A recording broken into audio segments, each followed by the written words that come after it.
അങ്ങനെ LDC exam തീയതിയൊക്കെ അറിഞ്ഞിരിക്കുകയാണ്. അല്ല, തിരുവനന്തപുരത്ത് മാത്രമാണ് തീയതി അറിഞ്ഞത്. ബാക്കിയുള്ള ജില്ലകളിൽ ഏത് മാസം പരീക്ഷ നടക്കുമെന്നൊരു ഐഡിയ തന്നിട്ടുണ്ട് PSC. ഇന്ന മാസം ഇന്ന ജില്ലയിൽ പറഞ്ഞിട്ടുണ്ട്. ഇതിൽ തിരുവനന്തപുരത്തുകാർക്ക് പണി കിട്ടിയെന്ന് വെച്ച് കഴിഞ്ഞാൽ പണി കിട്ടി. തിരുവനന്തപുരത്തുകാർക്ക് മാത്രമല്ല പണി കിട്ടാൻ പോണത്. ഞാനൊരു കാര്യം പറയട്ടെ. ഓഗസ്റ്റിൽ 5 ശനിയാഴ്ചയുണ്ട്. ഓഗസ്റ്റിൽ 5 ജില്ലകൾക്ക് എക്സാം പറഞ്ഞിട്ടുണ്ട്. ഇപ്പോൾ ഓരോ ജില്ലയ്ക്ക് ഇപ്പോൾ തിരുവനന്തപുരം ഒറ്റ പരീക്ഷയാണ് നടത്തുന്നത്. ഇത് എല്ലാ ജില്ലകളിലും ഒറ്റ പരീക്ഷയായിട്ടാണോ നടത്തുന്നത് അറിയാൻ വയ്യ. എനിക്ക് ഈ ടൈം ടേബിൾ അവർ ഇട്ടിക്കുന്നതിൽ എനിക്ക് അങ്ങനെ തോന്നുന്നുണ്ട്. ചിലപ്പോൾ അങ്ങനെ ആയിരിക്കും, ഓരോ ജില്ലയിലും ഓരോ പരീക്ഷ വെച്ചിട്ടായിരിക്കും നടത്തുന്നത്. അങ്ങനെയാണെങ്കിൽ നിങ്ങളൊരു കാര്യം മനസ്സിലാക്കുക, ജൂലൈ 27 തിരുവനന്തപുരത്തെ പരീക്ഷ. അപ്പോൾ ആ തിരുവനന്തപുരത്തെ പരീക്ഷ ജൂലൈയിൽ കഴിഞ്ഞിട്ട് അടുത്ത ശനിയാഴ്ച, അതായത് ഓഗസ്റ്റ് 3 ശനിയാഴ്ചയാണ്. ഓഗസ്റ്റ് 3 ഏതോ ഒരു ജില്ലയിൽ പരീക്ഷയുണ്ട്. അപ്പോൾ ഈ ഓഗസ്റ്റ് മുതൽ പരീക്ഷ ഉണ്ടോ ഇല്ലയെന്ന് അറിയാൻ പോണത് അടുത്ത മാസം ഒരിക്കൽ അറിയാൻ പോണത്. ഇപ്പോൾ തിരുവനന്തപുരത്തുകാർക്ക് പണി കിട്ടിയെന്ന് പറഞ്ഞുകൊണ്ടിരിക്കുന്ന കുറേ ആൾക്കാർ മനസ്സിലാക്കാൻ വേണ്ടി പറയുകയാണ്, 5 ജില്ലകളിൽ പരീക്ഷ ഓഗസ്റ്റിലാണ്. 5 ജില്ലകൾ ഏതൊക്കെയെന്ന് കേട്ട് കഴിഞ്ഞാൽ കൊല്ലം, കണ്ണൂർ, പത്തനംതിട്ട, തൃശ്ശൂർ, കാസർഗോഡ്. കൊല്ലം, കണ്ണൂർ, പത്തനംതിട്ട, തൃശ്ശൂർ, കാസർഗോഡ്, ഇതാണ് 5 ജില്ലകൾ. ഓക്കെ, അപ്പോൾ നിങ്ങൾ ഏതോ ഒരു ജില്ലക്കാർക്ക് ഓഗസ്റ്റ് 3 പരീക്ഷയുണ്ട്. ഓക്കെ, അതായത് തിരുവനന്തപുരത്തുകാർക്ക് മാത്രമല്ല പെട്ടെന്ന് പരീക്ഷ വരുന്നത്. ഒരു 7 ദിവസത്തെ വ്യത്യാസത്തിൽ ബാക്കിയുള്ള ജില്ലകളിലും എന്ത് ചെയ്യുന്നുണ്ട്, പരീക്ഷ വരുന്നുണ്ട്.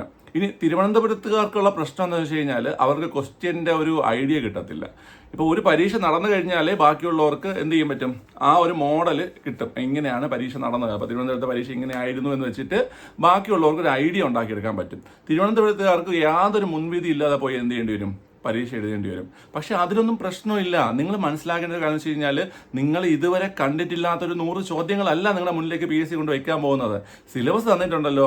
നിങ്ങൾ സിലബസിനെ അടിസ്ഥാനമാക്കി നന്നായി പഠിച്ചിട്ടുണ്ടെങ്കിൽ, SCERT ഒക്കെ നന്നായിട്ട് നിങ്ങൾ പഠിച്ചിട്ടുണ്ടെങ്കിൽ നിങ്ങൾക്ക് ഉറപ്പായിട്ടും നിങ്ങൾ ധാരാളം തവണ കണ്ടതും കേട്ടതുമായ ചോദ്യങ്ങളും ധാരാളം തവണ പഠിച്ചിട്ടുള്ളതുമായ ടോപ്പിക്കിൽ നിന്ന് തന്നെയായിരിക്കും ചോദ്യങ്ങൾ വരുന്നത്. അതിലൊന്നും ഒരു ടെൻഷനും വേണ്ട.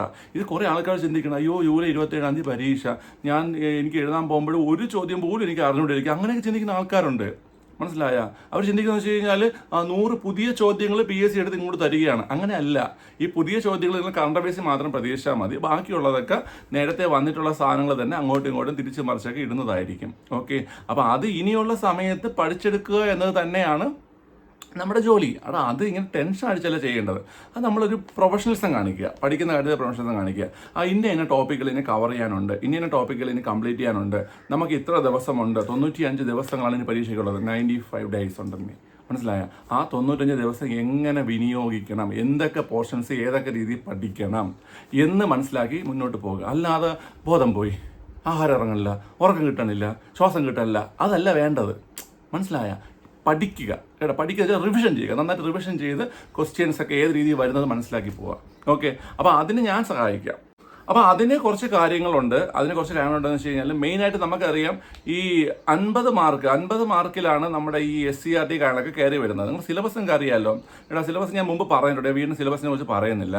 50 മാർക്കിലാണ് SCERT പോർഷൻസ് കയറി വരുന്നത്. അത് ഹിസ്റ്ററി, ജോഗ്രഫി, അതുപോലെ തന്നെ ഫിസിക്സ്, കെമിസ്ട്രി, ബയോളജി, അതുപോലെ എക്കണോമിക്സ്, അതുപോലെ പൊളിറ്റിക്സ്. അപ്പോൾ ഇതിലൊക്കെയാണ് SCERT പോർഷൻസ് കയറി വരുന്നത്. ഈ 50 മാർക്ക് പോർഷൻസിൽ നമുക്ക് എങ്ങനെയായാലും ഒരു 30 ക്വസ്റ്റ്യൻസിന് മുകളിൽ നമുക്ക് SCERT ഉറപ്പായിട്ടും പ്രതീക്ഷിക്കാം. മനസ്സിലായോ? 30 ക്വസ്റ്റ്യന് മുകളിൽ നമുക്ക് പ്രതീക്ഷിക്കാൻ പറ്റും കേട്ടോ. അപ്പോൾ അത് ഏതൊക്കെയെന്നാണ് ഞാൻ ഇവിടെ പറയാൻ പോകുന്നത്. നമ്മൾ ഇന്ന് ഹിസ്റ്ററി ഉണ്ടല്ലോ, ഹിസ്റ്ററി എത്ര മാർക്കിനാണ് പരീക്ഷ? 5 മാർക്കിനാണ് ഹിസ്റ്ററി. ആ ഹിസ്റ്ററിയിൽ മാർക്ക് കിട്ടാൻ വേണ്ടിയിട്ട് ഏതൊക്കെ SCERT ചാപ്റ്റർ എങ്ങനെയൊക്കെ പഠിക്കണം, എന്തൊക്കെ പഠിക്കണമെന്ന് ഞാൻ ഇവിടെ എന്ത് ചെയ്യാം, പറഞ്ഞു തരാം. അപ്പോൾ അതുപോലെ തന്നെ ജോഗ്രഫിയുടേതും എക്കണോമിക്സിൻ്റെതും ഈ പറയുന്ന ബയോളജി, ഫിസിക്സ്, കെമിസ്ട്രി, ഇതെല്ലാം ഞാൻ എന്ത് ചെയ്യാം, ഓരോ വീഡിയോ ആയിട്ട് ചെയ്തു തരാം. ഇത് ഒരുമിച്ച് ചെയ്തെന്ന് വെച്ച് കഴിഞ്ഞാൽ ഇത് കുറേ പറയാറുണ്ട് കേട്ടോ. പിന്നെ നിങ്ങളിത് അത്യാവശ്യം വേണം, നന്നായിട്ട് ഇത് അറിയത്തില്ല എന്നുണ്ടെങ്കിൽ, ഏതൊക്കെ ചാപ്റ്റർ ആണെന്ന് നിങ്ങൾക്ക് അറിഞ്ഞുകൂടാന്നുണ്ടെങ്കിൽ ഈ വീഡിയോ നിങ്ങൾ മുഴുവൻ കാണണം. അതല്ല നിങ്ങൾക്ക് അറിയാം ഏതൊക്കെ ചാപ്റ്ററാണ് പഠിക്കാമെന്ന് അറിയാതെ നിങ്ങൾ ഈ വീഡിയോ കണ്ട് സമയം കളയണ്ട. മനസ്സിലായ? നിങ്ങൾ പോയി പഠിച്ചോളൂ കേട്ടോ. ഇത് അറിഞ്ഞുകൂടാത്ത ആൾക്കാരാണെങ്കിൽ എന്ത് ചെയ്യണം, ഈ വീഡിയോ ഫുള്ള് കാണണം. ഏതൊക്കെ ചാപ്റ്റർ എങ്ങനെയൊക്കെ പഠിക്കുന്ന കാര്യം ഇവിടെ പറയാൻ പോകുന്നത്. ഏത്? ഹിസ്റ്ററി. ഓക്കെ, നമുക്ക് നോക്കാം ഇവിടെ. അപ്പോൾ ആദ്യം 10ാം ക്ലാസ്സിനെ നോക്കാറേ. 10ാം ക്ലാസ്സിൽ ആദ്യം പറയുന്നത് സമരവും സ്വാതന്ത്ര്യവും എന്നുള്ള ചാപ്റ്ററാണ്. സമരവും സ്വാതന്ത്ര്യവും എന്നുള്ള ചാപ്റ്ററാണ്. അതിൽ നിങ്ങൾക്ക് ആ പേര് തന്നെ മനസ്സിലായി കാണും. സ്വാതന്ത്ര്യ സമരവുമായിട്ട് ബന്ധപ്പെട്ട പ്രധാനപ്പെട്ട കാര്യങ്ങൾ, അതായത് ക്വിറ്റ് ഇന്ത്യ സമരം, നിസ്സഹകരണ പ്രസ്ഥാനം, അങ്ങനെയുള്ള ഒരുപാട് കാര്യങ്ങളുണ്ടല്ലോ. അപ്പോൾ അതൊക്കെയാണ് എന്ത് ചെയ്യുന്നത് ആ ചാപ്റ്ററിൽ പറയണത്. ഇതൊക്കെ ഒരുവിധം എല്ലാവർക്കും നന്നായിട്ട് അറിയായിരിക്കും. നിങ്ങൾക്ക് പെട്ടെന്ന് തന്നെ എന്ത് ചെയ്യാൻ പറ്റും, ഇതൊക്കെ റിവിഷൻ ചെയ്യാൻ പറ്റുന്ന ചാപ്റ്റേഴ്സാണ്. കാരണം നമ്മൾ പലതവണ ക്ലാസ്സിൽ നിന്നും അല്ലാതെ നമ്മൾ സ്വന്തമായിട്ടൊക്കെ പഠിച്ച് പരീക്ഷകളും റിവിഷനിലൊക്കെ ഒരുപാട് അറ്റൻഡ് ചെയ്തിട്ടുള്ള ടോപ്പിക്ക് തന്നെയാണത്, ചാപ്റ്റർ തന്നെയാണത്. മനസ്സിലായ? അപ്പോൾ അതാണ് ആദ്യത്തെ ചാപ്റ്റർ, സമരവും സ്വാതന്ത്ര്യവും. ആ ചാപ്റ്റർ പഠിക്കണം. രണ്ടാമത്തത് സംസ്കാരവും ദേശീയതയും. സംസ്കാരവും ദേശീയതയും എന്ന് പറയുന്ന ചാപ്റ്ററാണ് രണ്ടാമത്തത്. അവിടെ കുറച്ച് കാര്യങ്ങൾ ഇത്തിരി ഉണ്ട്. കാരണം വെച്ച് കഴിഞ്ഞാൽ സയന്റിഫിക് സൊസൈറ്റികൾ പറയുന്നുണ്ട്. സയന്റിഫിക് സൊസൈറ്റികൾ അത് നന്നായിട്ടൊന്ന് പഠിച്ചു വെച്ചോണം. പക്ഷെ കുറച്ചേ ഉള്ളൂ. ഈ പറയുന്ന പോർഷൻസ് ഒക്കെ എന്ന് പറഞ്ഞു കഴിഞ്ഞാൽ വളരെ കുറച്ചേ ഉള്ളൂ. നമ്മളൊരു 10-15 മിനിറ്റ് ഇരുന്ന് കഴിഞ്ഞാൽ നമുക്കൊന്ന് എന്ത് ചെയ്യാൻ പറ്റും, പഠിച്ചെടുക്കാൻ പറ്റും. ഈ സയന്റിഫിക് സൊസൈറ്റിയൊക്കെ അത്രയ്ക്കേ ഉള്ളൂ. പക്ഷെ നന്നായിട്ട് പഠിച്ചു വെക്കുക അത്. ഓക്കെ. അതുപോലെ സാമൂഹിക പരിഷ്കരണ പ്രസ്ഥാനങ്ങൾ അത് കുറച്ചുണ്ട്. ഞാനത് ചാനലിൽ വീഡിയോ ഇട്ടിട്ടുണ്ട്. സാമൂഹിക പരിഷ്കരണ പ്രസ്ഥാനങ്ങളും അതുപോലെ തന്നെ അവയുടെ ലക്ഷ്യങ്ങളും സ്ഥാപകരും കോഡിലൂടെ പഠിക്കാനുള്ള വീഡിയോ ഞാൻ ചാനലിൽ ഇട്ടിട്ടുണ്ട്. അപ്പോൾ അത് കണ്ടു കഴിഞ്ഞാൽ നിങ്ങൾക്ക് ഈ സാമൂഹിക പരിഷ്കരണ പ്രസ്ഥാനങ്ങളും അവയുടെ പ്രധാനപ്പെട്ട ലക്ഷ്യങ്ങൾ, അതെന്ന് വെച്ച് കഴിഞ്ഞാൽ വേറെ ഒന്നുമില്ല, ബ്രഹ്മസമാജം, ആര്യ സമാജം, രാമകൃഷ്ണ മിഷൻ, അതൊക്കെ ഇല്ലേ, അതിൻ്റെയൊക്കെ ലക്ഷ്യങ്ങളായിരിക്കും നമ്മൾ ചോദിക്കുന്നത് കേട്ടോ. അപ്പോൾ അത് നിങ്ങൾ ചാനലിൽ നോക്കി കഴിഞ്ഞാൽ ആ ക്ലാസ് നിങ്ങൾക്ക് കണ്ട് പഠിക്കാൻ പറ്റും. എനിക്ക് തോന്നുന്നു ഒരു 12-13 മിനിറ്റുള്ള വീഡിയോ ആണത്. അതൊന്ന് കണ്ടിട്ട് നിങ്ങളൊന്ന് ഒരു 10 മിനിറ്റ് ഇരുന്ന് കഴിഞ്ഞാൽ 20-25 മിനിറ്റ് കൊണ്ട് നിങ്ങൾക്ക് ആ പോർഷൻ എന്ത് ചെയ്യാൻ പറ്റും, പഠിച്ച് കംപ്ലീറ്റ് ചെയ്യാൻ പറ്റും. പിന്നെ പത്രങ്ങളൊക്കെ വളരെ എളുപ്പമാണ്. പത്രങ്ങൾ നമ്മുടെ ചാനലിലെ ക്ലാസ് ഒക്കെ ഇട്ടിട്ടുണ്ട്. പക്ഷേ ഇത് കണക്ഷൻ വെച്ചൊക്കെ നമ്മൾ കമ്പൈൻ സ്റ്റൈലൊക്കെ ഇട്ടിട്ടുണ്ട് കേട്ടോ. നിങ്ങൾ നോക്കിയാൽ മതി, കമ്പൈൻ സ്റ്റൈൽ ക്ലാസ്സിൽ നോക്കിയാൽ മതി. അതല്ലെങ്കിൽ ഇത് നിങ്ങൾക്ക് പഠിക്കാൻ പറ്റും. ഒരു 10-15 പത്രങ്ങൾ ആക്സിഡൻറ്റ് ചാപ്റ്റർ പറയുന്നുണ്ട്. അപ്പോൾ അത് ഒന്ന് വായിച്ച് പഠിക്കുക എന്നുള്ളത് ഈസിയാണ്. നമുക്ക് സ്ഥിരമായി ചോദിക്കുന്നത് രാജാറാം മോഹനയുടെ പത്രങ്ങളാണ് ഇപ്പോൾ ചോദിച്ചുകൊണ്ടിരിക്കുന്നത്, അറിയാമല്ലോ. സമ്പാദ് കൗമുദിയും അതുപോലെ തന്നെ മറ്റേ പേർഷ്യൻ പത്രം ഉണ്ടല്ലോ, പിന്നെ മിറാത്തുൽ അക്ബർ എന്ന പേർഷ്യൻ പത്രം ഉണ്ടല്ലോ, അതൊക്കെയാണ് എന്ത് ചെയ്യുന്നത്, ചോദിക്കുന്നത് കേട്ടോ. ഓക്കെ. അത് ബാക്കി ചോദിക്കുമെന്നല്ല, അതൊക്കെയാണ് ഇപ്പോൾ ചോദിച്ചുകൊണ്ടിരിക്കുന്നത്. അപ്പോൾ അതും പഠിക്കാൻ ഈസി ആയിട്ടുള്ള കാര്യമാണ്. പിന്നെ വിദ്യാഭ്യാസത്തെക്കുറിച്ച് പറയുന്നുണ്ട് ചാപ്റ്ററിൽ. വിദ്യാഭ്യാസത്തെക്കുറിച്ച്, അതായത് നമ്മൾ ഗാന്ധിജിയുടെ വാർത്താ പദ്ധതിയൊക്കെ ചോദിച്ചതാണ് കഴിഞ്ഞ വർഷം. അപ്പോൾ അതൊക്കെ അവിടെ എന്ത് ചെയ്യുന്നുണ്ട്, പറയുന്നുണ്ട്. പിന്നെ സാഹിത്യവും ദേശീയതയും മറ്റേ കൃതികൾ നമ്മുടെ വള്ളത്തോളിൻ്റെയും അതുപോലെ തന്നെ പ്രേംചന്ദിൻ്റെയും കൃതികളൊക്കെ പറയുന്നൊരു ഭാഗമുണ്ട്. നമ്മൾ നോക്കിയ ഒരു ടേബിൾ എളുപ്പമുണ്ട്. അതും പഠിച്ചു വയ്ക്കേണ്ട ഇമ്പോർട്ടൻ്റ് ആയിട്ടുള്ള പോർഷനാണ്. പിന്നെ കലയെക്കുറിച്ച് പറയുന്നുണ്ട്, ചിത്രകലയും കാര്യങ്ങളൊക്കെ ആ ചാപ്റ്ററിൽ പറയുന്നുണ്ട്. ഓക്കെ. ഈ ഒരു ചാപ്റ്റർ നമുക്ക് ചോദ്യം പ്രതീക്ഷിക്കാം. ഇപ്പോൾ 5 മാർക്കിനാണ് ഹിസ്റ്ററി വരുന്നത് അല്ലേ. അതിൽ എനിക്ക് തോന്നുന്നൊരു 3 ക്വസ്റ്റ്യനും 4 ക്വസ്റ്റ്യനൊക്കെ അടുപ്പിച്ച് ചിലപ്പോൾ വലിയ കടുപ്പമില്ലാത്തതായിരിക്കും. ഒരു ക്വസ്റ്റ്യൻ എങ്ങനെ ആയിരിക്കും ഇത്തിരി കയറ്റി അവർ സ്റ്റേറ്റ്മെൻ്റ് ആയിട്ടൊക്കെ ഇടാൻ ചാൻസ്. നമുക്ക് നോക്കാം എന്തായാലും. ഓക്കെ. പക്ഷേ ഇതെല്ലാം പഠിച്ചെടുക്കാൻ പറ്റുന്നതാണ്. അപ്പോൾ ആ ചാപ്റ്റർ നിങ്ങൾക്ക് മനസ്സിലായേ. അടുത്ത് ബ്രിട്ടീഷ് ചൂഷണങ്ങളും ചെറുത്തുനിൽപ്പുകളും. 3ാമത്തെ ചാപ്റ്ററാണ് ബ്രിട്ടീഷ് ചൂഷണങ്ങളും ചെറുത്തുനിൽപ്പുകളും. ആ ചാപ്റ്ററിൽ പ്രധാനപ്പെട്ട ഭൂനികുതി വ്യവസ്ഥകൾ പറയുന്നുണ്ട്. ശാശ്വത ഭൂനികുതി, റേറ്റ് വാരി, മഹൽ വാരി, അതൊക്കെ കേട്ടില്ലേ, അത് പഠിച്ചോണം. അത് പക്ഷേ ഒരുപാടൊന്നുമില്ല, കുറച്ചേ ഉള്ളൂ. അതൊക്കെ വളരെ കുറച്ചേ ഉള്ളൂ. നമ്മൾ ഈ സിലബസ് അറിഞ്ഞ് പഠിക്കാനുള്ള ഗുണം എന്ന് വെച്ച് കഴിഞ്ഞാൽ നമുക്കിത് എളുപ്പം പഠിച്ചിരിക്കാൻ പറ്റും. അല്ലാതെ ഒരു റാങ്ക് ഫയൽ എടുത്ത് വെച്ചിട്ട് ഒരു സൈഡിൽ തുടങ്ങാൻ നിൽക്കരുത്. നിങ്ങൾ ആദ്യം SCERT പോർഷൻസ് ഒന്ന് കംപ്ലീറ്റ് ചെയ്തിട്ട് അതിൽ എക്സ്ട്രാ പോയിന്റ് റാങ്ക് ഫയലിൽ നിന്ന് ആഡ് ചെയ്ത് പോകണമായിരിക്കും നല്ലത്. മനസ്സിലായ? ഓക്കെ. അപ്പോൾ അത് ആ രീതിയിൽ പഠിക്കുക. അപ്പോൾ ഭൂനികുതി വ്യവസ്ഥ, പിന്നെ ഈ കർഷക സമരങ്ങൾ, നീലം കർഷക സമരം അതവിടെ പറയുന്നുണ്ട്. സാന്താൾ കലാപം, മലബാർ കലാപം. സാന്താൾ കലാപമൊക്കെ ഇമ്പോർട്ടൻ്റ് ആണ്. സാന്താൾ കലാപമൊക്കെ നമുക്ക് എപ്പോഴും ചോദ്യം വേണ്ട സാധനമാണ് സാന്താൾ കലാപം. അതുപോലെ മലബാർ കലാപം അറിയാമല്ലോ. മലബാർ കലാപം 2 ചാപ്റ്ററിൽ വരുന്നുണ്ട്. മലബാർ കലാപത്തെക്കുറിച്ചും ആ ചാപ്റ്ററിൽ എന്ത് ചെയ്യുന്നുണ്ട്, പറയുന്നുണ്ട്. പിന്നെ 1ാം സ്വാതന്ത്ര്യ സമരമായിട്ട് ബന്ധപ്പെട്ട കാര്യങ്ങൾ. 1ാം സ്വാതന്ത്ര്യ സമരമായിട്ട് ബന്ധപ്പെട്ട കാര്യങ്ങളിൽ നിങ്ങൾ ഫസ്റ്റ് പഠിച്ചു വെക്കേണ്ടതും അതിൻ്റെ ഈ സമരത്തിന് നേതൃത്വം കൊടുത്ത ആൾക്കാരും സ്ഥലവും അത് നന്നായിട്ട് ഒരു നോട്ടൊക്കെ തയ്യാറാക്കി അങ്ങോട്ടും ഇങ്ങോട്ടും കണക്ഷൻസ് ഒക്കെ ഉണ്ടാക്കി എന്ത് ചെയ്യണം, പഠിച്ചു വെക്കണം കേട്ടോ. അത് ഇമ്പോർട്ടൻ്റ് ആയിട്ടുള്ള സാധനമാണ്. ഓക്കെ. അപ്പോൾ ആ ചാപ്റ്റർ മനസ്സിലായല്ലോ, ബ്രിട്ടീഷ് ചൂഷണങ്ങളും ചെറുത്തുനിൽപ്പുകളും. പിന്നെ അടുത്തതാ വരുന്നുണ്ട് ലോകം 20ാം നൂറ്റാണ്ടിൽ വളരെ ഇമ്പോർട്ടൻ്റ് ആണ്. ഓക്കെ. നമുക്ക് 2ാം ലോക മഹായുദ്ധമാണ് പറഞ്ഞിട്ടുള്ളത്. സിലബസിൽ 2ാം ലോക മഹായുദ്ധവും അതിനുശേഷമുള്ള ചരിത്രങ്ങളാണ് പഠിക്കാൻ പറഞ്ഞിട്ടുള്ളത്. പക്ഷേ 1ാം ലോക മഹായുദ്ധം നിങ്ങൾ പഠിക്കണം. 1ാം ലോക മഹായുദ്ധത്തിൽ പങ്കെടുത്ത രാജ്യങ്ങളും അതുമായി ബന്ധപ്പെട്ട പ്രധാനപ്പെട്ട കാര്യങ്ങളൊക്കെ പഠിച്ച് തന്നെ പോകണം. കുറച്ചേ ഉള്ളൂ അത്. SCERT ചാപ്റ്ററിൽ അത് കുറച്ചേ ഉള്ളൂ. നമുക്ക് കുറച്ച് സമയം ഒന്ന് ഇരുന്ന് വായിച്ചെടുക്കാൻ പറ്റുന്ന കാര്യങ്ങളാണ്. പിന്നെ മറ്റേ ആ രാജ്യങ്ങളൊക്കെ പഠിക്കേണ്ടത്, അച്ചുതണ്ട് ശക്തികൾ, അങ്ങനത്തെ കുറച്ച് കാര്യങ്ങളൊക്കെ പഠിക്കേണ്ടതുണ്ട്. ഓക്കെ. അപ്പോൾ അതൊക്കെ പഠിക്കാൻ ഈസിയാണ്. കണക്ഷനുണ്ട്. ഞാൻ പറഞ്ഞുതരാം കേട്ടോ. ത്രികക്ഷി സഖ്യവും ത്രികക്ഷി സൗഹാർദ്ദവും ഒക്കെ കണക്ഷനുണ്ട്. ഞാൻ ഈ ചാനൽ, ഇപ്പോൾ എൻ്റെ ചാനൽ ഫോളോ ചെയ്യുന്ന ആൾക്കാരാണെങ്കിൽ ഇനി അങ്ങോട്ട് ചാനൽ വേണ്ട എല്ലാ വീഡിയോസും നിങ്ങൾ ഫോളോ ചെയ്യണം. അപ്പോൾ ഈ പറയുന്ന ചെറിയ ചെറിയ പോർഷൻസ് ഒക്കെ കണക്ഷൻ വെച്ച് പഠിക്കാനുള്ളതും അതും ഇതൊക്കെ ഞാൻ ഇടും കേട്ടോ. അപ്പോൾ അത് നിങ്ങൾക്ക് അറിഞ്ഞുകൂടെങ്കിൽ നോട്ട് എഴുതി തന്നെ പോകണം. ഓക്കെ. ഇനി അടുത്ത് പിന്നെ രണ്ടാം ലോകമഹായുദ്ധം, പിന്നെ ശീതസമരത്തെ ബന്ധപ്പെട്ടൊക്കെ അവിടെ പറയുന്നുണ്ട്. അല്ല, ശീതസമരം എന്ന പുസ്തകം, ശീതസമരം എന്ന വാക്ക് ഉപയോഗിച്ച ആള്. അപ്പോൾ അതൊക്കെ നമുക്ക് ഇമ്പോർട്ടൻ്റ് ആണ്. അപ്പോൾ അതൊക്കെ പഠിച്ചു വെച്ചോണം കേട്ടോ. ഓക്കെ, അടുത്ത 5ാമത്തെ ചാപ്റ്ററാണ് ലോകത്തെ സ്വാധീനിച്ച വിപ്ലവങ്ങൾ. ലോകത്തെ സ്വാധീനിച്ച വിപ്ലവങ്ങളാണ് 5ാമത്തെ ചാപ്റ്റർ. അവിടെ നമുക്ക് അമേരിക്കൻ സ്വാതന്ത്ര്യ സമരം പറയുന്നുണ്ട്, ഫ്രഞ്ച് വിപ്ലവം പറയുന്നുണ്ട്, റഷ്യൻ വിപ്ലവം പറയുന്നുണ്ട്, ചൈനീസ് വിപ്ലവം പറയുന്നുണ്ട്. അപ്പോൾ ഇത് നിങ്ങൾ പഠിക്കുന്ന സമയത്ത് ഇത് പഠിക്കുക എളുപ്പമാണോ എന്ന് കേട്ട് കഴിഞ്ഞാൽ കുറച്ച് പാടാണ് ഇത് പഠിക്കാൻ. പക്ഷേ ഒരുപാട് നന്നായിട്ട് പഠിച്ചു വെച്ചിരിക്കുന്ന ആൾക്കാരുമുണ്ട്. പക്ഷെ നിങ്ങൾ ഈ ഒരു ചാപ്റ്റർ നിങ്ങൾ ആദ്യമായിട്ട് പഠിക്കുന്ന ഒരാളാണെങ്കിൽ നിങ്ങൾ ഏതെങ്കിലും ക്ലാസ് കാണുന്നത് നന്നായിരിക്കും കേട്ടോ. നമ്മുടെ ചാനലിൽ കിടപ്പുണ്ട്, പലയിടത്തായിട്ടാണ് കിടക്കുന്നത്. ആ ക്ലാസ് കാണാൻ നന്നായിരിക്കും. ക്ലാസ് കണ്ടു കഴിയുമ്പോൾ നിങ്ങൾക്ക് ഒരു ഐഡിയ കിട്ടും. അപ്പോൾ ആ ഐഡിയ നിന്ന് നിങ്ങൾ എന്ത് ചെയ്യണം? ഐഡിയ നിങ്ങൾ പഠിക്കണം. പിന്നെ ഈ പറയുന്ന ചാപ്റ്ററുകളൊക്കെ നമ്മുടെ ചാനലിൽ ഇനി അങ്ങോട്ട് ദിവസങ്ങളിൽ കമ്പേഷൻ ക്ലാസ്സായിട്ടൊക്കെ വരും കേട്ടോ, ബാക്കിയുള്ള പോർഷൻസൊക്കെ കേട്ടോ. അപ്പോൾ അതൊന്ന് ഫോളോ ചെയ്യുക. ഇനി അത് പഠിച്ചിരിക്കുന്ന ഒരാളാണെങ്കിൽ നിങ്ങൾ ചെയ്യാനുള്ളത്, നിങ്ങൾക്കത് മാറിപ്പോകാതിരിക്കാൻ വേണ്ടിയിട്ട്, അല്ലെങ്കിൽ അവിടെ നിന്നുള്ള ചോദ്യം തെറ്റാതെ കിട്ടണമെങ്കിൽ, എനിക്കൊന്ന് ഞാൻ പറഞ്ഞില്ലേ 5 ചോദ്യങ്ങളിൽ ഒരു ചോദ്യമൊക്കെ ഇത്തിരി പാടായിട്ട് വരുമെന്ന്. ചിലപ്പോൾ അത് ഈ പറഞ്ഞ വിപ്ലവങ്ങൾ എന്നുള്ള ചോദ്യമായിരിക്കാം, പക്ഷെ ചിലപ്പോൾ എളുപ്പമായിരിക്കും. വിപ്ലവങ്ങൾ എന്ന ചോദ്യം കുറേ കൊട്ടേഷൻസൊക്കെ, അതായത് കുറേ ആൾക്കാർ പറഞ്ഞ കുറേ കാര്യങ്ങളൊക്കെ ഈ ചാപ്റ്ററിലൊക്കെ വരുന്നുണ്ട്. അതായത് മറ്റേ സ്ഥിരം ചോദിക്കുന്ന സാധനമാണ്, മനുഷ്യന് സ്വതന്ത്രനായി ജനിക്കുന്നു പക്ഷേ എല്ലായിടത്തും ചങ്ങലകളിലാണ്. അതുപോലെ തന്നെ മനുഷ്യന് ചില അവകാശങ്ങളുണ്ട്, അതിനെ ഹരിക്കുവാൻ ആർക്കും കഴിയില്ല. കിട്ടിയില്ലേ? അതിൽ പ്രാതിനിധ്യമില്ല, നികുതിയില്ല. അപ്പോൾ ഇങ്ങനെയൊക്കെ കുറേ കൊട്ടേഷൻസ് ഉണ്ട്.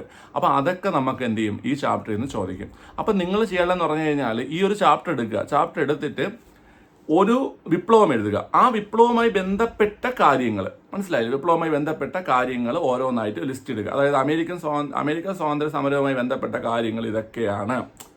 മറ്റേ ബോസ്റ്റൺ ടീ പാർട്ടി, അതുപോലെയുള്ള കാര്യങ്ങൾ, കോണ്ടിനെന്റൽ സമ്മേളനങ്ങൾ, അതുപോലെ പാരീസ് ഉടമ്പടി, അങ്ങനെ ഒരു ലിസ്റ്റ് ഇടുക. അപ്പോൾ നമ്മൾ ചിലപ്പോൾ അങ്ങനെ ചോദിക്കും, താഴെ പറയുന്നതിൽ ഏതാണ് അമേരിക്കൻ സ്വാതന്ത്ര്യ സമരവുമായി ബന്ധപ്പെട്ടത്? അതുപോലെ തന്നെ ഫ്രഞ്ച് വിപ്ലവം എടുത്തിട്ട് അതുമായി ബന്ധപ്പെട്ട കാര്യങ്ങൾ ലിസ്റ്റ് ചെയ്യുക. അതുപോലെ തന്നെ റഷ്യ വിപ്ലവം എടുത്തിട്ട് അതുമായി ബന്ധപ്പെട്ട കാര്യങ്ങൾ, പ്രധാനപ്പെട്ട ഹെഡിങ്ങുകൾ എന്തെങ്കിലും ലിസ്റ്റ് ചെയ്യുക. നമുക്ക് ആ രീതിയിലായിരിക്കും എന്ത് ചെയ്യുന്നത് ചോദിക്കുന്നത്. പിന്നെ നിങ്ങൾ ആ ചാപ്റ്ററിൽ നിന്നുള്ള മുഴുവൻ ഉദ്ധരണികളും, അതായത് മുഴുവൻ കൊട്ടേഷൻസും, ആൾക്കാർ പറഞ്ഞിട്ടുള്ള കാര്യങ്ങൾ ഒന്ന് ലിസ്റ്റ് ചെയ്ത് പഠിക്കുക. അപ്പോൾ അങ്ങനെ പഠിക്കുമ്പോൾ നമുക്ക് അത് പഠിക്കാൻ എളുപ്പമായിരിക്കും. നമുക്ക് ആ രീതിയിലാണ് ചോദ്യം വരുന്നത്. ഒരു കാര്യം തന്നിട്ട് പറയും, താഴെ പറയുന്നത് ഏത് സമരവുമായി, അല്ലെങ്കിൽ ഏത് വിപ്ലവവുമായി ബന്ധപ്പെട്ടതാണെന്ന് ചോദിക്കും. അല്ലെങ്കിൽ ഒരു 4 ലിസ്റ്റ് തന്നിട്ട് അമേരിക്കൻ വിപ്ലവവുമായി ബന്ധപ്പെട്ട കാര്യങ്ങൾ തിരഞ്ഞെടുക്കുക, അല്ലെങ്കിൽ കണ്ടെത്തുക, ശരിയായത് തെറ്റായത്, അങ്ങനെയൊക്കെ ചോദിക്കും. അല്ലെങ്കിൽ റഷ്യ വിപ്ലവവുമായി ബന്ധപ്പെട്ട കാര്യങ്ങൾ തിരഞ്ഞെടുക്കുക, കണ്ടെത്തുക, ശരിയായത് ഏത്, അങ്ങനെ ചോദിക്കും. അപ്പോൾ ആ രീതിയിൽ ഇങ്ങനെ ലിസ്റ്റ് ചെയ്ത് പഠിക്കുന്നത് നന്നായിരിക്കും, അത് എളുപ്പമായിരിക്കും. അപ്പോൾ ഹെഡിങ് അമേരിക്കൻ സ്വാതന്ത്ര്യ സമരം, അപ്പോൾ അത് നിങ്ങൾ നോക്കിയിട്ട് ഏതൊക്കെയാണ് അമേരിക്കൻ സ്വാതന്ത്ര്യ സമരത്തിൽ ബന്ധപ്പെട്ടത് അതൊന്ന് ലിസ്റ്റ് ചെയ്യുക. ഓക്കെ, അതുപോലെ തന്നെ ബാക്കി ഫ്രഞ്ച് വിപ്ലവം, റഷ്യൻ വിപ്ലവം, ചൈനീസ് വിപ്ലവം, പിന്നെ മഹത്തായ വിപ്ലവത്തെക്കുറിച്ച് ആ ഒരു എസ് ചാപ്റ്ററിൽ പറയുന്നില്ല. അത് നമ്മൾ ഏതെങ്കിലും റാങ്ക് ഫയലിൽ നിന്ന് എന്ത് ചെയ്യണം? പഠിക്കണം. അല്ലെങ്കിൽ മഹത്തായ വിപ്ലവം നമ്മളെ കമ്മേഷൻ ക്ലാസ്സിൽ വരും കേട്ടോ. ഓക്കെ, അപ്പോൾ അതാണ് ആ ചാപ്റ്റർ കേട്ടോ. അടുത്ത 6ാമത്തെ ചാപ്റ്റർ സ്വാതന്ത്ര്യാനന്തര ഇന്ത്യയാണ്. സ്വാതന്ത്ര്യാനന്തര ഇന്ത്യയിൽ ഇമ്പോർട്ടൻ്റ് ആണ്. നാട്ടുരാജ്യങ്ങളുടെ സംയോജന പറയുന്നുണ്ട്. അവിടെയാണ് നമ്മൾ VP മേനോനെ കുറിച്ചൊക്കെ പറയുന്നുണ്ട്. ഇപ്പോൾ നടന്ന മറ്റേ യൂണിവേഴ്സിറ്റി എഡ്യൂക്കേഷനെ ചോദിച്ചു VP മേനോൻ്റെ ഒരു കൃതിയൊക്കെ, അത് ആ ചാപ്റ്ററിൽ പറയുന്ന കൃതിയാണേ. നാട്ടുരാജ്യങ്ങളുടെ സംയോജനം കേട്ടോ, അതൊന്ന് ഓർത്ത് വെച്ചോണം കേട്ടോ. ഓക്കെ, എന്ന് വെച്ചാൽ ഞാൻ പറഞ്ഞ കാര്യം VP മേനോൻ്റെ ഇമ്പോർട്ടൻസ്. പിന്നെ ഭരണഘടനാ രൂപീകരണം, അവിടെ ഭരണഘടനാ നിർമ്മാണ സമിതിയെക്കുറിച്ചൊക്കെ പറയുന്നുണ്ട്. അതിൽ അംഗങ്ങൾ, മലയാളികൾ, വനിതകളൊക്കെ പറയുന്നുണ്ട്. അപ്പോൾ അത് ഒന്ന് നന്നായിട്ട് വായിച്ച് പഠിച്ചോളാം. ഡ്രാഫ്റ്റിംഗ് കമ്മിറ്റിയിലെ അംഗങ്ങളെ കുറിച്ച് പറയുന്നുണ്ട്. ഡ്രാഫ്റ്റിംഗ് കമ്മിറ്റിയിൽ മാറി വന്ന അംഗങ്ങൾ, അതൊക്കെ നമുക്ക് ചോദിക്കുന്നതാണ്. അതായത് ഒരാൾ മരിച്ചു, ഒരാൾ രാജിവെച്ചു, അങ്ങനെ മാറി വന്ന അംഗങ്ങൾ. ഓക്കെ, അപ്പോൾ ആ മാറി വന്ന അംഗങ്ങളൊക്കെ ഒന്ന് പഠിച്ചോണം. അതിന് കണക്ഷനുണ്ട്. ഓക്കെ, കണക്ഷനൊക്കെ വെച്ചിട്ട് ഞാൻ മുമ്പ് ക്ലാസ്സിലൊക്കെ എടുത്തിട്ടുണ്ട്. ആ പോർഷനൊക്കെ ഞാൻ കുറച്ച് ഇടും. എന്നില്ല, പിള്ളേർ പഠിപ്പിക്കുക തന്നെയാണ് എൻ്റെ പരിപാടി. അപ്പോൾ ഞാൻ ഇങ്ങനെ ഇരിക്കുന്ന സമയത്ത് ഞാൻ ഓരോ വീഡിയോ ആയിട്ട് എന്ത് ചെയ്യും ചെയ്തിടും. അത് നിങ്ങൾക്ക് ഉപകാരപ്പെടുന്നതായിരിക്കും. ഓക്കെ, നമ്മുടെ ഓൺലൈൻ ക്ലാസ്സിലെ പിള്ളേർക്ക് അറിയാം. ഓക്കെ, എന്തുമാത്രം നമ്മൾ ക്ലാസ്സിൽ കൊടുക്കുന്നുണ്ട്, എന്തുമാത്രം നമ്മൾ നന്നായിട്ട് മുന്നോട്ട് കൊണ്ടുപോകുന്നുണ്ടെന്ന്. പക്ഷേ എനിക്ക് നിങ്ങളുടെ ഉത്തരവാദിത്തമുണ്ട്. ഇപ്പം നമ്മൾ ഓൺലൈൻ ക്ലാസ്സിൽ ഇല്ലാത്ത ആൾക്കാരാണെന്ന് വിചാരിച്ചിട്ട്, അല്ലെങ്കിൽ നിങ്ങൾ നമ്മളെ ക്ലാസ് കണ്ട് പഠിക്കുന്ന ഒരുപാട് ആൾക്കാരുണ്ട്. അപ്പോൾ അവർക്ക് വേണ്ടിയിട്ടാണ് ഈ പറയുന്നത്. ഓക്കെ, ഞങ്ങൾക്ക് നിങ്ങൾക്കും ഉത്തരവാദിത്തമുണ്ട്. ഓക്കെ, നിങ്ങളും പഠിച്ച് ജോലി വാങ്ങണം. ചിലപ്പോൾ നിങ്ങൾക്ക് സാമ്പത്തിക ഒരു ബുദ്ധിമുട്ടുള്ളതുകൊണ്ടോ അല്ലെങ്കിൽ മറ്റെന്തെങ്കിലും ബുദ്ധിമുട്ടുള്ളതുകൊണ്ടായിരിക്കും നിങ്ങൾ എന്ത് ചെയ്യുന്നത്, നമ്മുടെ ഓൺലൈൻ ക്ലാസ്സിന് എടുക്കാതെ. പക്ഷേ എനിക്കല്ല പരാതിയൊന്നുമില്ല. നിങ്ങൾ നമ്മളെ വിശ്വസിച്ച് പഠിക്കുന്ന ആൾക്കാരാണെങ്കിൽ നിങ്ങളെ ഞങ്ങൾ സഹായിക്കും. ഓക്കെ, ശരി. അപ്പോൾ ആ ചാപ്റ്ററെ കുറിച്ച് ഞാൻ ഒന്നുകൂടെ പറഞ്ഞുതരാം. സ്വാതന്ത്ര്യാനന്തര ഇന്ത്യ ഇപ്പോൾ പറഞ്ഞല്ലോ. ഭരണഘടനാ രൂപീകരണം പറഞ്ഞിട്ടുണ്ടായിരുന്നു. ആസൂത്രണ കമ്മീഷനെ കുറിച്ച് എന്ത് ചെയ്യുന്നുണ്ട്? പറയുന്നുണ്ട്. ആസൂത്രണ കമ്മീഷനെ കുറിച്ച് പറയുന്നുണ്ട്. അവിടെ പറയുന്നുണ്ട്. ഓക്കെ, അതായത് രൂപം കൊണ്ട വർഷം, പിന്നെ ആദ്യത്തെ ചെയർമാൻ, വൈസ് ചെയർമാൻ, പിന്നെ അതിലുണ്ടായിരുന്ന അംഗങ്ങളെയൊക്കെ കുറിച്ചൊക്കെ ആ ചാപ്റ്ററിൽ എന്ത് ചെയ്യുന്നുണ്ട്? പറയുന്നുണ്ട്. ഓക്കെ, അടുത്ത് ആ ചാപ്റ്റർ തന്നെ സാമ്പത്തിക മേഖലയിലെ മുന്നേറ്റത്തെക്കുറിച്ച് പറയുന്നുണ്ട്. അതായത് ഈ മിശ്ര സമ്പദ് വ്യവസ്ഥയായിട്ട് ബന്ധപ്പെട്ട കാര്യങ്ങൾ. നമുക്ക് അത് തന്നെ ഒരു ചോദ്യമാണ്. സ്വാതന്ത്ര്യാനന്തര ഇന്ത്യ പിന്തുടരുന്ന സമ്പദ് വ്യവസ്ഥ ഏതാണ്? മിശ്ര സമ്പദ് വ്യവസ്ഥ. അത് തന്നെ ഒരു ചോദ്യമാണ്. അത് മാത്രമല്ല, അതുമായി ബന്ധപ്പെട്ട കാര്യങ്ങൾ അവിടെ പറയുന്നുണ്ട് കേട്ടോ. ഓക്കെ. പിന്നെ ശാസ്ത്ര സാങ്കേതിക നേട്ടങ്ങൾ, അതായത് ISROയുമായി ബന്ധപ്പെട്ട കാര്യങ്ങളും പിന്നെ നമ്മുടെ അതുമായി ബന്ധപ്പെട്ട കുറച്ച് സ്ഥാപനങ്ങളൊക്കെ ഉണ്ട്. വിക്രം സാരാഭായിട്ട് ബന്ധപ്പെട്ട കുറച്ച് കാര്യങ്ങളൊക്കെ അവിടെ പറയുന്നുണ്ട്. അത് ഇമ്പോർട്ടൻ്റ് ആണ്. വിദ്യാഭ്യാസം പറയുന്നുണ്ട്. വിദ്യാഭ്യാസ കമ്മീഷനുകൾ 3 കമ്മീഷനുകൾ ഇവിടെ പറയുന്നുണ്ട്. രാധാകൃഷ്ണൻ കമ്മീഷനും മുതലിയാർ കമ്മീഷനും കോത്താരി കമ്മീഷനും അവർ മുന്നോട്ട് വെച്ച ആശയങ്ങൾ അത് നമുക്ക് ചോദിക്കും. താഴെ പറയുന്നതിൽ രാധാകൃഷ്ണൻ കമ്മീഷൻ മുന്നോട്ട് വെച്ച ആശയങ്ങൾ ഏതൊക്കെയാണ്, മുതലിയാർ കമ്മീഷൻ മുന്നോട്ട് വെച്ച ആശയങ്ങൾ ഏതൊക്കെയാണ്, ആ രീതിയിൽ ചോദ്യം നമ്മൾ എന്ത് ചെയ്യും, പ്രതീക്ഷിക്കണം. അപ്പോൾ അത് പഠിക്കേണ്ടതാണ്. പിന്നെ സാംസ്കാരിക നേട്ടങ്ങൾ എന്ന് വെച്ച് കഴിഞ്ഞാൽ സ്ഥാപനങ്ങളാണ്. അതായത് കേന്ദ്ര Sahitya Akademi, Kendra Lalit Kala Akademi, school of drama. മനസ്സിലായില്ലേ? അപ്പോൾ ആ ഒരു ഭാഗമാണ് അവിടെ പറയുന്നത്. അപ്പോൾ നമുക്ക് അങ്ങനെ ഇങ്ങനെയൊക്കെ ചോദിക്കും. ഇന്ത്യക്കകത്തും പുറത്തും ഇന്ത്യൻ കലകളുടെ ഇന്ത്യൻ കലയുടെ പ്രോത്സാഹനം അത് നടത്തുന്ന സ്ഥാപനം ഏതാണ്? അപ്പോൾ അങ്ങനെയൊക്കെ ആയിരിക്കും അവിടെ നിന്ന് എന്ത് ചെയ്യുന്നത്, ചോദ്യം വരുന്നത്. അപ്പോൾ ആ ഒരു സാംസ്കാരിക നേട്ടങ്ങളിൽ സ്ഥാപനങ്ങൾ അവിടെ പറയുന്നുണ്ട്. നന്നായിട്ട് അത് പഠിക്കുക. പിന്നെ വിദേശ നയം ഞാനിപ്പോൾ റീസെൻ്റ് ആയിട്ട് ക്ലാസ് എടുത്തിട്ടുണ്ട്, പോയി കണ്ടു നോക്കുക. പ്രധാനപ്പെട്ട പോയിന്റ് എല്ലാം ഉൾപ്പെടുത്തിയിട്ടുണ്ട് കേട്ടോ. വിദേശ നയം അതൊരു എനിക്ക് തോന്നുന്നു 10-20-25 മിനിറ്റേ ഉള്ളൂ ആ ക്ലാസ്. കണ്ടു കഴിഞ്ഞാൽ വിദേശ നയവും പിന്നെ മറ്റേ പഞ്ചശീല തത്വങ്ങളും പിന്നെ നമ്മുടെ ചേരായ്മയും പഠിക്കാൻ പറ്റും. ഇമ്പോർട്ടൻ്റ് ആണ്, നല്ല ഇമ്പോർട്ടൻ്റ് ആണ് കേട്ടോ ആ ഒരു പോർഷൻ. ഓക്കെ. പിന്നെ അങ്ങോട്ടുള്ളത് 7ാമത്തെ ചാപ്റ്റർ, 10ാം ക്ലാസ്സിൽ നിന്ന് നമ്മൾ പഠിക്കുന്ന 7ാമത്തെ ചാപ്റ്ററാണ് കേരളം ആധുനികതയിലേക്ക്. ആ ഒരു ചാപ്റ്ററിൽ യൂറോപ്യന്മാർ ഇന്നലെ ഞാൻ വീഡിയോയിൽ ഇങ്ങനെ പറഞ്ഞ സമയത്ത് അതെ 1ാം റാങ്ക് കിട്ടില്ല എന്ന് പറഞ്ഞ സമയത്ത് ഞാൻ ഇങ്ങനെ പറഞ്ഞു, ആ 1ാം റാങ്ക് കിട്ടുന്ന അവൻ ഇരുന്ന് പഠിക്കുകയായിരിക്കുമെന്ന് പറഞ്ഞു. അപ്പോൾ ഒരാൾ എനിക്ക് മെസ്സേജ് ചോദിച്ചു, ആന്ത് സാറേ പെൺകുട്ടികൾക്ക് 1ാം റാങ്ക് കിട്ടില്ലെന്നും. ഞാൻ ഈ സംസാരിക്കുമ്പോൾ ഈ കൂടുതലും എനിക്ക് എൻ്റെ കൂടെ ഉള്ളത് ഈ പയ്യന്മാരാണ്, ഈ കൊച്ചിലെ മുതൽ കൂടെ ഉള്ളത് പയ്യന്മാരാണ്.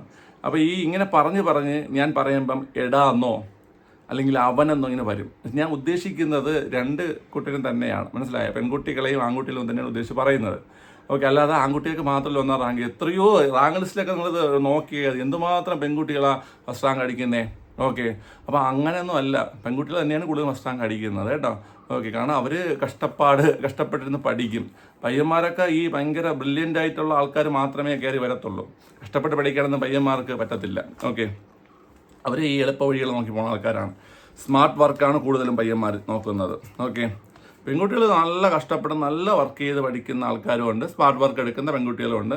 ഓക്കെ. പക്ഷെ കഷ്ടപ്പാടിൻ്റെ ഫലമായിട്ട് കൂടുതൽ 1ാം റാങ്കുകളും മറ്റൊക്കെ വന്നിട്ടുള്ള പെൺകുട്ടികൾക്ക് തന്നെയാണ്.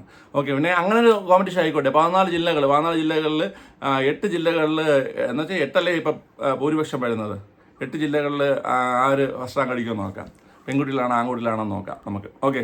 ശരി. എങ്ങനെയൊക്കെ നിങ്ങൾ മത്സരിച്ച് പഠിക്കുള്ളൂ, പഠിച്ച് സൂപ്പറായിട്ട് റാങ്കൊക്കെ വാങ്ങാം. ഓക്കെ. അടുത്ത് കേരളം ആധുനികതയാണ് പറയാൻ പോകുന്നത്. അതിൽ യൂറോപ്യന്മാരെ കുറിച്ച് പറയുന്നുണ്ട്. അറിയാലോ യൂറോപ്യന്മാരെന്ന് വെച്ച് കഴിഞ്ഞാൽ അവന്മാർ 4 ആ 4 കുറിച്ച് പഠിക്കണം. ഓക്കെ. പക്ഷേ ആ ചാപ്റ്ററിലൊക്കെ കുറേശ്ശെ പോയിന്റുകളേ ഉള്ളൂ. യൂറോപ്യന്മാരെ കുറിച്ചുള്ള മെയിൻ പോയിന്റാണ് വേറെ ചാപ്റ്ററിലാണ്. പിന്നെ തിരുവിതാംകൂറുമായി ബന്ധപ്പെട്ട കുറച്ച് കാര്യങ്ങൾ അവിടെ പറയുന്നുണ്ട്. തിരുവിതാംകൂറുമായി ബന്ധപ്പെട്ട കുറച്ച് കാര്യങ്ങൾ പറയുന്നുണ്ട്. ഈ തിരുവിതാംകൂറുമായി ബന്ധപ്പെട്ട കുറച്ച് കാര്യങ്ങൾ നമ്മൾ പഠിച്ചാൽ പോരാ. തിരുവിതാംകൂറുമായി ബന്ധപ്പെട്ട കുറേ കാര്യങ്ങൾ പഠിക്കാനുണ്ട്. അതായത് അനിഴം തിരുനാൾ മാർത്താണ്ഡ വർമ്മ മുതൽ ചിത്ര തിരുനാൾ ബാലരാമ വർമ്മ വരെയുള്ള കാര്യങ്ങൾ നമ്മൾ പഠിക്കണം. ഞാൻ നേരത്തെ വിപ്ലവം പഠിക്കുന്ന കാര്യത്തിൽ നമ്മൾ ഇങ്ങനെ പറഞ്ഞായിരുന്നല്ലോ, അതായത് ഈ രീതിയിൽ ലിസ്റ്റ് ചെയ്ത് പഠിക്കണമെന്ന്. ഇവിടെ കാലഘട്ടം ഇമ്പോർട്ടൻ്റ് ആണ്. കാലഘട്ടം പഠിക്കാനായിട്ട് ഞാനൊരു കോഡ് വീഡിയോ ഇട്ടിട്ടുണ്ട്. ഇവിടെ പേരും കാലഘട്ടം പഠിക്കാനായിട്ട് കോഡ് വീഡിയോ ഇട്ടിട്ടുണ്ട്. ചാനലിൽ നോക്കിയാൽ മതി, അത് കാണാൻ പറ്റും കേട്ടോ. പിന്നെ അതിനുശേഷം നിങ്ങൾ എന്താ അറിയാവോ, അനിഴം തിരുനാൾ മാർത്താണ്ഡ വർമ്മ അദ്ദേഹത്തിൻ്റെ കാലത്ത് സംഭവിച്ച കാര്യങ്ങളൊന്ന് ലിസ്റ്റ് ചെയ്യുക. നമ്മൾ ഈ വായിച്ച് പഠിക്കാൻ മാത്രം നിൽക്കുന്നേക്കാൾ എളുപ്പമാണ് ഇങ്ങനെ ലിസ്റ്റ് ചെയ്തൊക്കെ നമ്മളൊരു നോട്ട് തയ്യാറാക്കി ഒരു ഫയൽ തയ്യാറാക്കി പഠിക്കുന്നത്. ഞാൻ പറയണമെന്ന് കിട്ടുന്നുണ്ടല്ലോ. ഓക്കെ. അപ്പം അങ്ങനെ ഓരോ തിരുവിതാംകൂർ ഭരണാധികാരിയും എടുക്കുക, അദ്ദേഹവുമായി ബന്ധപ്പെട്ട കാര്യങ്ങൾ നമ്മൾ സ്വന്തമായിട്ടൊന്ന് എഴുതി ലിസ്റ്റ് ചെയ്യുക. അത് ഒന്ന് റിവിഷൻ ചെയ്യുക. അതെന്ന് വെച്ചാൽ ഒന്ന് വായിച്ച് നോക്കുക. പരീക്ഷയ്ക്കൊക്കെ മുമ്പ് നമുക്കൊന്ന് പെട്ടെന്ന് നമ്മൾ ലാസ്റ്റ് ഘട്ട റിവിഷൻ നടത്തുന്ന സമയത്തെ നമ്മൾ ഒന്നെടുത്ത് അത് എന്ത് ചെയ്യണം, ഒന്നെടുത്താൽ ഈ മാർത്താണ്ഡ വർമ്മയുടെ ഇന്ന കാര്യങ്ങൾ, ഉത്രം തിരുനാൾ മാർത്താണ്ഡ വർമ്മയുടെ ഇന്ന കാര്യങ്ങൾ, അവിട്ടം തിരുനാൾ, ആയില്യം തിരുനാൾ, സ്വാതി തിരുനാൾ. പിന്നെ വനിതകളാണ് ഇപ്പോൾ ചോദ്യം കയറി വേണത്. പാർവതിബായും ഗൗരിലക്ഷ്മിബായും സേതുലക്ഷ്മിബായും ഒക്കെയാണ് ചോദ്യം വരുന്നത്. അപ്പോൾ വനിതകൾ അവരുമായി ബന്ധപ്പെട്ട കാര്യങ്ങൾ, അപ്പോൾ അതൊക്കെ എന്ത് ചെയ്യുക, ഒന്ന് ലിസ്റ്റ് ചെയ്യുക. ഇന്ന ആളുടെ സമയത്ത് ഇന്ന കാര്യങ്ങൾ നടന്നു എന്ന് ലിസ്റ്റ് ചെയ്യുക. ഉദാഹരണത്തിന് ഉത്രം തിരുനാളിൻ്റെ കാലത്താണ് ചാന്നാലാണ് നടക്കുന്നത്, പോസ്റ്റ് ഓഫീസ് സ്ഥാപിതമാകുന്നത്, അതുപോലെ ഡാറാസ് മെയിൽ കയർ ഫാക്ടറി സ്ഥാപിതമാകുന്നത്. മനസ്സിലായ നിങ്ങൾക്ക്? കേട്ടോ. അപ്പോൾ ഇന്ത്യൻ ഒന്നാം സ്വാതന്ത്ര്യ സമരം നടക്കുമ്പോൾ ഉത്തരം തരുന്ന ആളാണ്. അപ്പോൾ ആ രീതിയിൽ ലിസ്റ്റ് ചെയ്ത് പഠിക്കുന്നത് എളുപ്പമായിരിക്കും. ഓക്കെ. അപ്പോൾ എനിക്കിപ്പോൾ ഏകദേശം ഞാൻ അങ്ങനെ പഠിച്ചിട്ടുണ്ടെങ്കിൽ എനിക്കിന്ന് പറയാൻ പറ്റുന്നത്. ഞാൻ ഇപ്പോൾ ഒരാളെ കുറച്ചുള്ള ഒരാളുടെ മാത്രമേ ഇപ്പോൾ എടുത്ത് പറഞ്ഞത്. ഓക്കെ. അപ്പോൾ ആ ലിസ്റ്റ് ചെയ്ത് നിങ്ങൾ പഠിച്ചാൽ മതി കേട്ടോ. ഓക്കെ. ഇതൊക്കെ എപ്പോഴേ പഠിച്ചത്, എപ്പോഴും ഞാൻ പരീക്ഷ എന്ന സമയത്ത് പഠിച്ച കാര്യങ്ങളൊക്കെയാണ് ഈ പറയുന്നത്. ഇപ്പോഴും ഓർത്തിരിക്കാൻ പറ്റുന്നതെന്ന് വെച്ച് കഴിഞ്ഞാൽ ഞാൻ ആ രീതിയിൽ പഠിച്ചോണ്ടാണ്. ഓക്കെ. ഇനി അടുത്ത് പഴശ്ശി കലാപങ്ങൾ, 2 പഴശ്ശി കലാപങ്ങൾ ആ ചാപ്റ്ററിൽ പറയുന്നുണ്ട്. അത് നന്നായിട്ട് പഠിക്കണം. മാപ്പിള മലബാർ കലാപങ്ങളെ കുറിച്ച് എന്ത് ചെയ്യുന്നുണ്ട്, പറയുന്നുണ്ട്. മാപ്പിള കലാപങ്ങളും മലബാർ കലാപങ്ങളും അത് 2 നോക്കി വെച്ചോണേ. പിന്നെ സൊസൈറ്റികൾ, മറ്റേ മിഷൻ സൊസൈറ്റികളുണ്ടല്ലോ, LMS CMS എന്നൊക്കെ പറയുന്ന, അപ്പോൾ അത് കുറച്ചേ ഉള്ളൂടാ. അതിൽ 3 സാധനം പഠിച്ചു വെച്ചാൽ മതി. പക്ഷെ 1 മാർക്കാണ് ചിലപ്പം. അപ്പോൾ അതൊന്ന് പഠിച്ചോണേ. അതുപോലെ തന്നെ സാമൂഹ്യ പരിഷ്കരണ പ്രസ്ഥാനങ്ങളും സ്ഥാപകരും, വേറെ ഒന്നുമില്ല, ഈ സമത്വ സമാജം, SNDP, സാധുജന പരിപാലന സംഘം, അതൊരു ലിസ്റ്റായിട്ട് കൊടുത്തിട്ടുണ്ട്. അത് ചിലപ്പോൾ ചേരുംപടി ചേർക്കാനോ തെറ്റായ ജോഡി കണ്ടെത്താനോ ചോദിക്കാം. ഓക്കെ. ആ ഒരു സാധനം എന്ത് ചെയ്യണം, പഠിച്ചോണം കേട്ടോ. അത് പഠിച്ചോണം. സാമൂഹ്യ പരിഷ്കരണ പ്രസ്ഥാനങ്ങളും സ്ഥാപകരും. നിങ്ങൾക്ക് മനസ്സിലായില്ലേ? നമ്മൾ സമത്വ സമാജം മുതൽ, എനിക്ക് തോന്നുന്നു സമത്വ സമാജം മുതൽ ശ്രീനാരായണ ധർമ്മ സംഘം വരെ പറയുന്നുണ്ട് അതിൽ കേട്ടോ. അപ്പോൾ അത് നോക്കിക്കോണം. അതിൽ സ്ഥിരം ചോദിക്കുന്ന സാധനമാണ് മറ്റേ നമ്മൾ വക്കം അബ്ദുൽ ഖാദർ മൗലവിയുടെ തിരുവിതാംകൂർ മുസ്ലിം മഹാജനസഭ. ഓക്കെ. അപ്പോൾ അങ്ങനത്തെ കുറേ സാധനങ്ങളൊക്കെ അവിടെ പറയുന്നുണ്ട്. ഓക്കെ. പിന്നെ അടുത്ത് വരുന്നത് വെച്ച് കഴിഞ്ഞാൽ ദേശീയ പ്രസ്ഥാനവുമായി ബന്ധപ്പെട്ട കാര്യങ്ങൾ, കേരള ദേശീയ പ്രസ്ഥാനവുമായി ബന്ധപ്പെട്ട കാര്യങ്ങൾ അത് നന്നായിട്ട് പഠിക്കണം. പിന്നെ മലയാളി ഈഴവ എതിർ മെമ്മോറിയൽ, മലയാളി മെമ്മോറിയൽ അറിയാം, ഈഴവ മെമ്മോറിയൽ അറിയാം, എതിർ മെമ്മോറിയൽ അറിയാം. അതൊക്കെ നിങ്ങൾക്ക് നന്നായിട്ട് അറിയാമെന്നുള്ളതാണ്. ഒന്ന് റിവിഷൻ ചെയ്ത് പോയാൽ, ഒന്ന് വായിച്ചൊന്ന് പോയാൽ തെറ്റാത്ത രീതിയിൽ. അടുത്ത ഐക്യ കേരള പ്രസ്ഥാനത്തെക്കുറിച്ച് പറയുന്നുണ്ട്. അറിയാമല്ലോ ഐക്യ കേരള പ്രസ്ഥാനവുമായി ബന്ധപ്പെട്ട കാര്യങ്ങൾ. അതും എനിക്ക് തോന്നുന്നു ഒരു 10-20 പോയിന്റൊക്കെ പഠിച്ചു വെച്ച് കഴിഞ്ഞാൽ അവിടെ നിന്നുള്ള മാർക്ക് വരും. ഓക്കെ.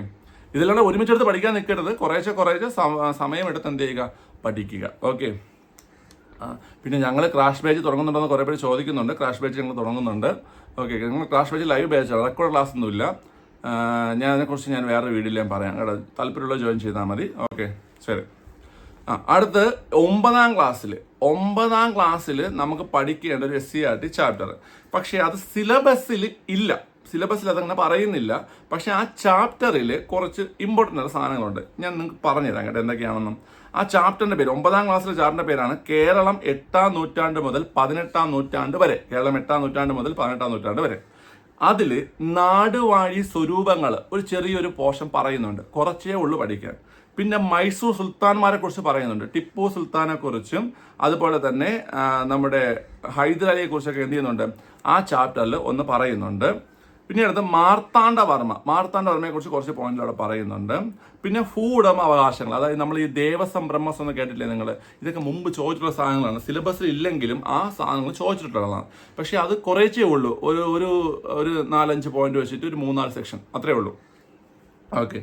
പിന്നെ നമ്മുടെ തുഹത്തുൽ മുജാഹിദീൻ ആ കൃതി അറിയാലോ, കഴിഞ്ഞ 10th മെയിൻസിൽ ഇപ്പോൾ ചോദിച്ചാണ് തുഹത്തുൽ മുജാഹിദീൻ. ഓക്കെ. പിന്നെ മൂഷിക വംശകാവ്യം, അതൊക്കെ +2 ലെവലിൽ ചോദിച്ച് കണ്ടിട്ടുള്ളൂ, ചിലപ്പോൾ 10th ലെവലിലും ചോദിക്കാം. അതുപോലെ തന്നെ തരിസാപ്പള്ളി ശാസനം കഴിഞ്ഞ 10th മെയിൻസിന് ചോദിച്ചതാണ്. ഓക്കെ. 10th മെയിൻസിന് ചോദിച്ചത് പറയാൻ കാരണം വെച്ച് കഴിഞ്ഞാൽ LDC 10th മെയിൻസ് സിലബസ് ഒക്കെ സെയിം ആണ് കേട്ടോ. അതുകൊണ്ടാണ് പറയണത്. അതുകൊണ്ട് കേരളം 8ാം നൂറ്റാണ്ട് മുതൽ 18ാം നൂറ്റാണ്ട് വരെ. അപ്പോൾ ആ പറഞ്ഞതിൽ ഇത്രയും ചാപ്റ്റേഴ്സ് എന്ത് ചെയ്യണം, നോക്കിക്കോണം. ഓക്കെ. ശരി. ഇനി അടുത്ത് നമുക്ക് 8ാം ക്ലാസ് നോക്കാം. 8ാം ക്ലാസ്സിൽ ഒരു ചാപ്റ്റർ പ്രാചീന തമിഴകം സിലബസിൽ പറഞ്ഞിട്ടില്ല. സംഘകാല കൃതികളും സാമൂഹിക ജീവിതം, അതായത് തിണകളൊക്കെ കഴിഞ്ഞ തവണ ചോദിച്ചത് ഓർമ്മയുണ്ടാ പിള്ളേരെ? അത് ചോദിച്ച സാധനമാണ് കേട്ടോ. അപ്പോൾ അതുകൊണ്ട് അതൊന്ന് പഠിക്കണം. തിണകളൊന്ന് പഠിച്ചു വെച്ചോണം. അത് എളുപ്പമാണ്. ക്ലാസ് ഉണ്ട്, ചാനലിൽ കിടപ്പുണ്ട്. ചാനലിൽ ഈ ചാപ്റ്ററിൻ്റെ ക്ലാസ് കിടപ്പുണ്ട്. സംഘകൃതികളുടെയും അതുപോലെ തിണകളും സെർച്ച് ചെയ്താൽ സ്മാർട്ട് PSC ക്ലാസ് അല്ലെങ്കിൽ PSC ക്ലാസ് തിണ സെർച്ച് ചെയ്താൽ കിട്ടും നിങ്ങൾക്ക്. ഓക്കെ. തിണകൾ കേട്ടോ. ഓക്കെ. അപ്പോൾ ആ ചാപ്റ്റർ പഠിക്കേണ്ടതാണ്. അടുത്ത 7ാം ക്ലാസ്സിലേക്ക് വരുന്ന സമയത്ത് 5 ചാപ്റ്റർ പഠിക്കാറുണ്ട് 7ാം ക്ലാസ്സിൽ. ഗാന്ധിജിയും സ്വാതന്ത്ര്യ സമരവും, അതായത് ഗാന്ധിജിയായിട്ട് ബന്ധപ്പെട്ട മുഴുവൻ കാര്യങ്ങളും എന്ത് ചെയ്യുന്നുണ്ട്, അവിടെ പറയുന്നുണ്ട്. അതുപോലെ നവകേരള സൃഷ്ടിക്കായിട്ട് അവിടെ പറയുന്നത് നവോത്ഥാന നായകരെ കുറിച്ചാണ്. അയ്യങ്കാളിയെ കുറിച്ച് പറയുന്നുണ്ട്, വൈകുണ്ഠസ്വാമിയെ കുറിച്ച് പറയുന്നുണ്ട്, ചട്ടമ്പി സ്വാമികളെ കുറിച്ച് പറയുന്നുണ്ട്, വക്കം മൗലവിയെ കുറിച്ച് പറയുന്നുണ്ട്. അത് ഇവരുടെയൊക്കെ ആശയങ്ങൾ. നവോത്ഥാനം വലിയ രീതിയിൽ ചോദിക്കാൻ ചാൻസ് ഇല്ല. നവോത്ഥാന പ്രസ്ഥാനങ്ങളും പ്രക്ഷോഭങ്ങളൊക്കെ അല്ലെങ്കിൽ സാമൂഹ്യ പരിഷ്കരണ പ്രസ്ഥാനങ്ങളൊക്കെ ചോദിക്കാൻ ചാൻസ് ഉള്ളൂ. വ്യക്തികൾ വലിയ രീതിയിൽ ചോദിക്കാൻ, മെയിൻസിന് തന്നെ വ്യക്തികൾ വളരെ ചോദിക്കാറില്ല, പ്രിലിംസിനാണ് ചോദിക്കുന്നത് കേട്ടോ. ഓക്കെ, എന്തായാലും ആ ചാപ്റ്റർ വിട്ടുകളയണ്ട, പഠിക്കണം, റിവിഷൻ ചെയ്യണം. അടുത്ത് കച്ചവടത്തിൽ നിന്ന് അധികാരത്തിലേക്ക്. ഇതാണ് ഞാൻ പറഞ്ഞത്, നമ്മുടെ യൂറോപ്യന്മാരെ കുറിച്ച് ഒരു ചാപ്റ്റർ നന്നായി പറയുന്നുണ്ടെന്ന് പറഞ്ഞില്ലേ, അത് ഈ ചാപ്റ്ററാണ്. കച്ചവടത്തിൽ നിന്ന് അധികാരത്തിലേക്ക് എന്ന ചാപ്റ്ററിലാണ് ഈ യൂറോപ്യന്മാരെ കുറിച്ച് വലിയ രീതിയിൽ എന്ത് ചെയ്യുന്നത്, പറയുന്നത്. ഓക്കെ, അടുത്ത 4-മതായി ചെറുത്ത് നിൽപ്പുകളും ഒന്നാം സ്വാതന്ത്ര്യ സമരവും. ചെറുത്തുനിൽപ്പുകളും ഒന്നാം സ്വാതന്ത്ര്യ സമരം അറിയാമല്ലോ. സ്വാതന്ത്ര്യ സമരവുമായി ബന്ധപ്പെട്ട കാര്യങ്ങളാണ് ആ ചാപ്റ്ററിൽ പറയുന്നത്. ഞാൻ പറയാൻ മറക്കണ്ട, ആ സ്വാതന്ത്ര്യ സമരവുമായി ബന്ധപ്പെട്ട പ്രധാനപ്പെട്ട നേതാക്കളും അവരുടെ സ്ഥലവും അവർ നേതൃത്വം കൊടുത്ത പ്രദേശവും പഠിച്ചു വെക്കണം. അടുത്ത് ഇന്ത്യ പുതുയുഗത്തിലേക്ക് എന്ന ചാപ്റ്റർ.